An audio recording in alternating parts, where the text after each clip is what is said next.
സാമ്രാജ്യത്വം, സ്വേച്ഛാധിപത്യം എന്നിവയ്ക്കെതിരെ പോരാടുന്നതിനായി ജീവിതം സമർപ്പിച്ച വ്യക്തിയായും കേരളത്തിലെ ഭൂസമരത്തിന്റെ മുഖമായും സഖാവ് വി.എസ്. അച്യുതാനന്ദൻ അറിയപ്പെടുന്നു.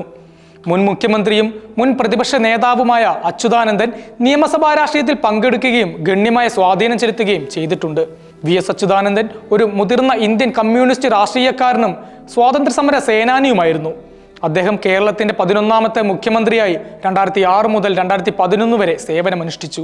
15ാമത്തെ വയസ്സിൽ മറ്റ് പല ആദ്യകാല കമ്മ്യൂണിസ്റ്റ് നേതാക്കളെയും പോലെ വി.എസ്. ഇന്ത്യൻ നാഷണൽ കോൺഗ്രസിന്റെ സോഷ്യലിസ്റ്റ് ശാഖയായ കോൺഗ്രസ് സോഷ്യലിസ്റ്റ് പാർട്ടിയിൽ രാഷ്ട്രീയ ജീവിതം ആരംഭിച്ചു. അതിനുശേഷം 1940-ൽ അദ്ദേഹത്തിന്റെ സോഷ്യലിസ്റ്റ് വിശ്വാസങ്ങളും അധ്വാനിക്കുന്ന ജനങ്ങളോടുള്ള അനുകമ്പയും അദ്ദേഹത്തെ കമ്മ്യൂണിസ്റ്റ് പ്രസ്ഥാനത്തിൽ ചേരാൻ നിർബന്ധിതനാക്കി. മധ്യ കേരളത്തിലെ നെൽകൃഷി മേഖലയിൽ സ്ഥിതി ചെയ്യുന്ന കുട്ടനാട്ടിലെ കർഷക തൊഴിലാളികളുടെയും കയർ തൊഴിലാളികളുടെയും പണിമുടക്കുകൾ ഏകോപിപ്പിക്കുന്നതിനായി അദ്ദേഹം തന്നെ കൗമാരവും യൗവനവും നീക്കിവെച്ചു. തിരുവിതാംകൂർ സംസ്ഥാനത്തെ അന്നത്തെ ദിവാനെതിരെ കമ്മ്യൂണിസ്റ്റ് തൊഴിലാളികളുടെ പുന്നപ്ര വയലാർ കലാപം സംഘടിപ്പിക്കുന്നതിൽ അദ്ദേഹം ശക്തമായി പങ്കുവഹിച്ചു. ഇന്ത്യയുടെ വർത്തമാന രാഷ്ട്രീയ സാമൂഹ്യ ചരിത്രത്തിൽ പുന്നപ്ര വയലാർ സമര സന്ദേശം ഏറെ പ്രസക്തമാണ്. രണ്ടാം ലോക മഹായുദ്ധത്തിന്റെ അവസാനത്തിൽ കമ്മ്യൂണിസ്റ്റ് നിയന്ത്രണത്തിലുള്ള സംസ്ഥാനത്ത് ഒരു വലിയ രാഷ്ട്രീയ വിപ്ലവം നടന്നു. ദിവാന്റെ സ്വേച്ഛാധിപത്യ വാഴ്ച ഇല്ലാതാക്കാനും ഉത്തരവാദിത്തമുള്ള ഭരണം സ്ഥാപിക്കാനും ദേശീയവാദികൾ ഒരു അക്രമാസക്തമായ പ്രക്ഷോഭം സംഘടിപ്പിച്ചു. 1946 ഒക്ടോബറിൽ വയലാറിലും പുന്നപ്രയിലും ക്രൂരമായ ജനകീയ പ്രക്ഷോഭം നടന്നു. ഇതിൽ വി.എസിന്റെ സാന്നിധ്യം ശ്രദ്ധേയമാണ്. ഈ സമയത്ത് തൊഴിലാളികളും കർഷകരും പോലീസുമായും സൈന്യവുമായും അക്രമാസക്തമായ ഏറ്റുമുട്ടലുകളും അധികാരികളെ വെല്ലുവിളിക്കുകയും ചെയ്തു. വയലാറിലെ ജീവനക്കാർ ധീരമായ പോരാട്ടം നടത്തി. എന്നാൽ പ്രക്ഷോഭം അവസാനിപ്പിക്കാൻ പോലീസും സൈന്യവും മെഷീൻ ഗൺ ഉപയോഗിച്ചാണ് പ്രതികരിച്ചത്. പുന്നപ്ര വയലാർ പൊട്ടിത്തെറി 1000ഓളം പേരുടെ ജീവൻ അപഹരിച്ചതായി കരുതപ്പെടുന്നു. ഇന്ത്യയുടെ വർത്തമാനകാല രാഷ്ട്രീയ സാമൂഹ്യ ചരിത്രത്തിൽ പുന്നപ്ര വയലാർ സമരസന്ദേശം ഏറെ പ്രസക്തമാണ്. 1946 ജനുവരിയിൽ സർ സി.പി. രാമസ്വാമി അയ്യർ ഭരണഘടനാ മാറ്റങ്ങൾ നിർദ്ദേശിച്ചതിനെ തുടർന്ന് പുന്നപ്ര വയലാർ കർഷകർ തിരുവനന്തപുരത്തെ അധികാരികളുമായി രക്തരൂഷിതമായ വലിയ പോരാട്ടങ്ങൾ നടത്തി.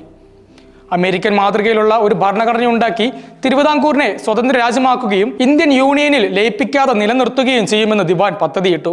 ഇതിനെതിരെ അമേരിക്കൻ മോഡൽ അറബിക് കടലിൽ എന്ന മുദ്രാവാക്യം സംസ്ഥാനമെമ്പാടും പ്രചരിച്ചു.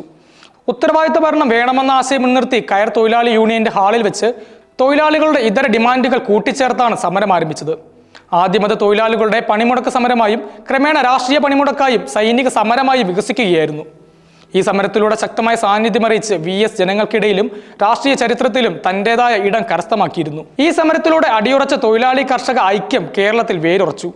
അതുകൊണ്ട് തന്നെ ആവാം തെരഞ്ഞെടുപ്പ് പ്രചാരങ്ങളിലും സഖ്യങ്ങളിലും വിജയം നേടാനും ഇന്നും കമ്മ്യൂണിസ്റ്റ് പാർട്ടി അധികാരത്തിലിരിക്കുന്നതും.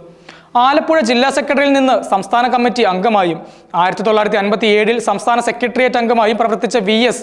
സി.പി.ഐയുടെ അണികളിൽ പടിപടിയായി ഉയർന്നു വന്നു. 1964-ൽ വി.എസ്. ഉൾപ്പെടെ 32 പാർട്ടി നേതാക്കൾ സി.പി.ഐ വിട്ട് സി.പി.എം രൂപീകരിച്ചു. ഇന്ത്യയിലെ തൊഴിലാളി വർഗത്തിന്റെ വിപ്ലവ മുന്നണി ഗ്രൂപ്പായി സി.പി.എം വളരെയധികം ആദരിക്കപ്പെട്ടു.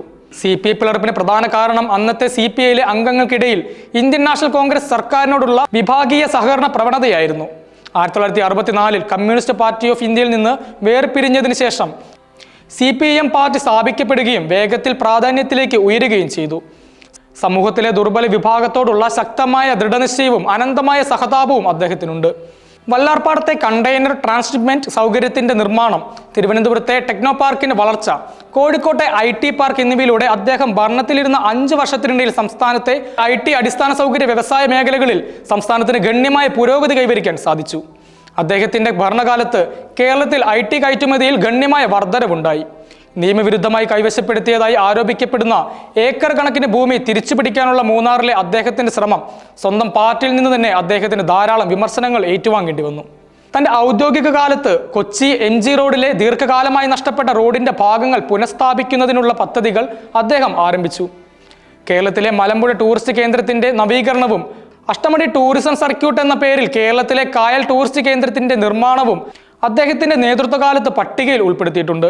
സംസ്ഥാനത്തെ നിയമവിരുദ്ധ ലോട്ടറി സിൻഡിക്കേറ്റ് തകർക്കുന്നതിൽ അദ്ദേഹത്തിന്റെ പങ്ക് പ്രശംസനീയമാണ്.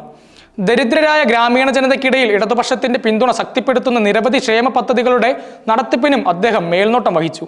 ചലച്ചിത്രങ്ങളുടെ പൈറസി തടയുന്നതിനുള്ള അദ്ദേഹത്തിന്റെ പൈറസി വിരുദ്ധ പ്രചാരണം വിവിധ മേഖലകളിൽ നിന്നുള്ള ആളുകളുടെ പ്രീതി നേടിക്കൊടുത്തു. എന്നിരുന്നാലും 1991 മുതൽ 1996 വരെയും 2001 മുതൽ 2006 വരെയും 2011 മുതൽ 2016 വരെയുമുള്ള വർഷങ്ങളിൽ വി.എസ്. പ്രതിപക്ഷ നേതാവായും സേവനമനുഷ്ഠിച്ചു. 1980 മുതൽ 1992 വരെ ട്രേഡ് യൂണിയനിസ്റ്റായി തന്റെ കരിയർ ആരംഭിച്ച ശേഷം അദ്ദേഹം CPIM കേരള സംസ്ഥാന സെക്രട്ടറിയായി സേവനമനുഷ്ഠിച്ചു. 1967 മുതൽ 2016 വരെ അദ്ദേഹം നിരവധി തവണ കേരള നിയമസഭയിലേക്ക് തിരഞ്ഞെടുക്കപ്പെട്ടിട്ടുണ്ട്. 2016 മുതൽ 2021 വരെയുള്ള കാലയളവിൽ സംസ്ഥാന ഭരണ പരിഷ്കരണ കമ്മീഷന്റെ 4ാമത്തെ ചെയർമാനായി VS ഓണററി പദവിയിൽ സേവനമനുഷ്ഠിച്ചിട്ടുണ്ട്. 2022 ഒക്ടോബർ 20-നായിരുന്നു അദ്ദേഹത്തിന് 100 വയസ്സ് തികഞ്ഞത്. മുമ്പ് പക്ഷാഘാതം അനുഭവിച്ചതിന് ശേഷം അദ്ദേഹം സജീവ രാഷ്ട്രീയത്തിൽ നിന്ന് വിട്ടുനിന്നു. കേരള നിയമസഭയിലെ ഏറ്റവും പ്രായം കൂടിയ അംഗമായിരുന്നു VS. കേരളത്തിന്റെ സാമൂഹിക രാഷ്ട്രീയ ചരിത്രം അദ്ദേഹത്തിന്റെ 8 പതിറ്റാണ്ടുകളുടെ രാഷ്ട്രീയ ജീവിതമായി സങ്കീർണമായി ബന്ധപ്പെട്ടിരുന്നു. ജനക്കൂട്ടത്തെ ആകർഷിക്കുന്ന വ്യക്തിയും വസ്തുതാപരമായ കമ്മ്യൂണിസത്തിന്റെ ആദർശങ്ങളെ ഒരിക്കലും തെറ്റിക്കാത്ത സൂക്ഷ്മതയുള്ള കമ്മ്യൂണിസ്റ്റുമായിരുന്നു VS. 90കളുടെ അവസാനത്തിലും അദ്ദേഹം പാർട്ടി പരിപാടികളിലും പ്രചാരണങ്ങളിലും സജീവമായി പങ്കെടുത്തിരുന്ന വ്യക്തിയായിരുന്നു. ജീവിതകാലം മുഴുവൻ അധ്വാനിക്കുന്ന ജനങ്ങളോട് പക്ഷപാതപരമായി പ്രവർത്തിക്കാനും കേരളത്തിലെ ജനങ്ങളുടെ ഹൃദയങ്ങളിൽ ബഹുമാന്യനായ നേതാവുമായിരുന്നു VS അച്യുതാനന്ദൻ.